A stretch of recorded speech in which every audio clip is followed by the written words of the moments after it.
Hello everybody, and welcome back to the channel for this week's safety recap. Before we get started, make sure that you give me a thumbs up down below here to encourage me to make more videos of this type. Also, subscribe to my YouTube channel where you'll find additional videos of this nature, toolbox safety topic videos, and leadership training videos. And if you find this information useful or helpful, make sure that you share it with your friends, colleagues, and coworkers. Well, let's go ahead and get started with this week's safety recap. First, I want to thank those who welcomed me onto their job sites this past week. We still remain very busy.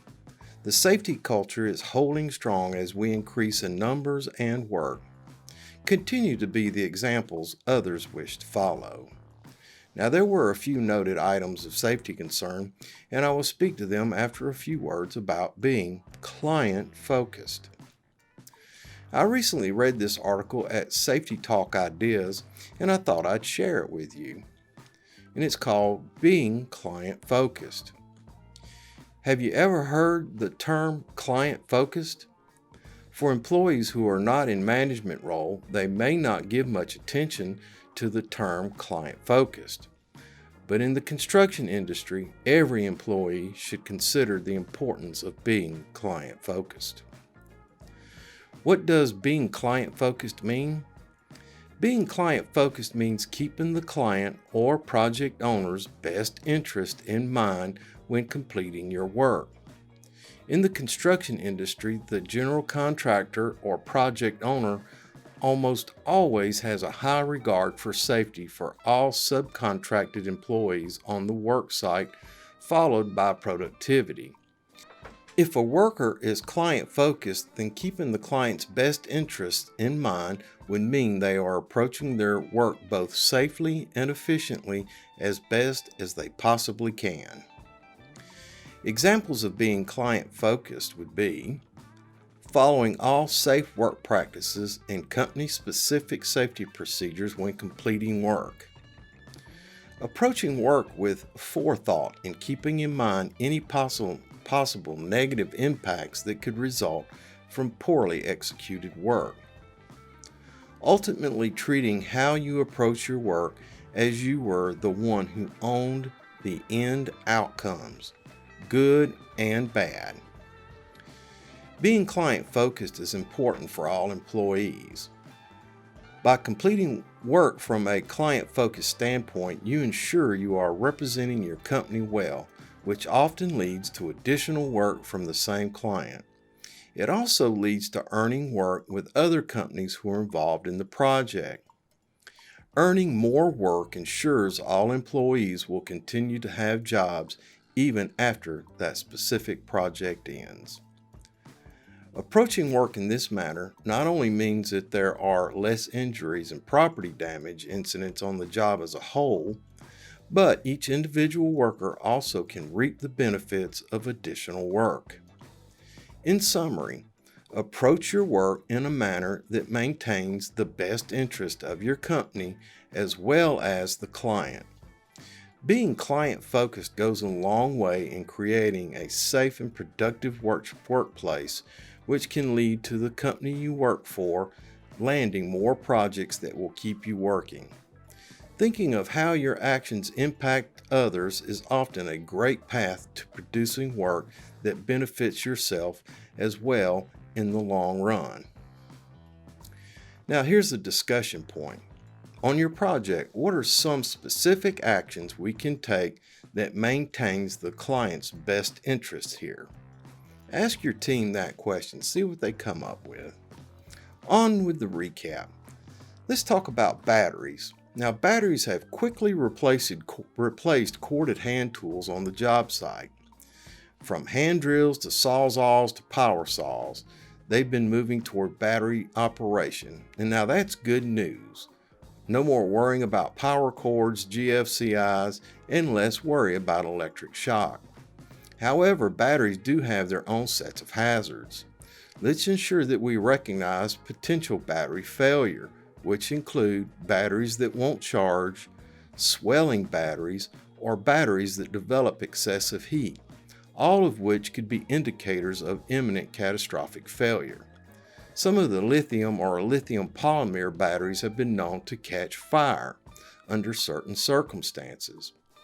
Battery-powered tools have been a real benefit in construction, but they can and do carry with them their own unique hazards that all employees should be trained to be aware of. Let's talk about the PTP, and we talk about it quite a bit, and there's been quite a bit of improvement. However, let's remember that the PTP is to always remain on the job site and available for review. Ensure that new arrivals to the job read and understand the PTP before they begin work. Now, the PTP is a field document that can and should be changed throughout the day as needed to reflect changing means and methods and note any hazards that may be discovered throughout work progression. Next, let's talk about rolling Baker scaffolds. If we're using scaffolding and they're on the casters, we need to make sure the casters are locked to prevent movement when we have personnel working from them. And then there's the 3 points of contact. Whether mounting or dismounting machinery or ladders, ensure the use of 3 points of contact.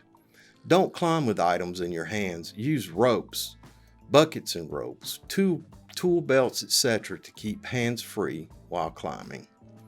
All right, boys and girls, that's it for this week's safety recap.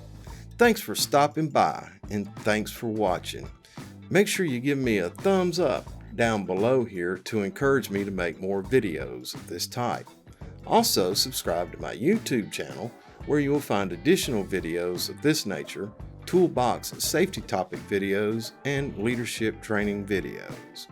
And if you found this information useful or helpful, make sure you share it with your coworkers and colleagues. And remember, until we see each other again, take care of yourself because you're number one. Look out for your coworkers and help ensure their safety. Have a grateful day. And remember, I will see you in the field.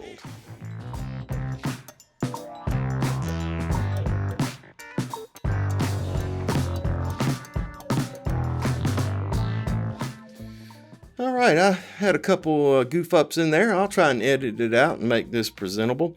Remember, these videos can be used for training on the job site. If you look at Middle Class Bubba, you'll see a couple hundred videos, and I'm sure there's a video in there somewhere that would be applicable to your job site. Just remember that if you use these videos, make sure you develop a sign-in sheet, reference the video, date it, and have everyone who watched it signed it to signify that they watched it and understood. And that becomes a document that OSHA would accept as part of the continuing education or hazard recognition training that is in the OSHA standard. If you have a specific video you would like for me to make, leave me something in the comments down below here, and I'll get something made up for you. And if you have a specific safety concern or a question, also put it in the comments and I'll give you the best answer that we can come up with, and give you some reference material so that you can do your own studies on that.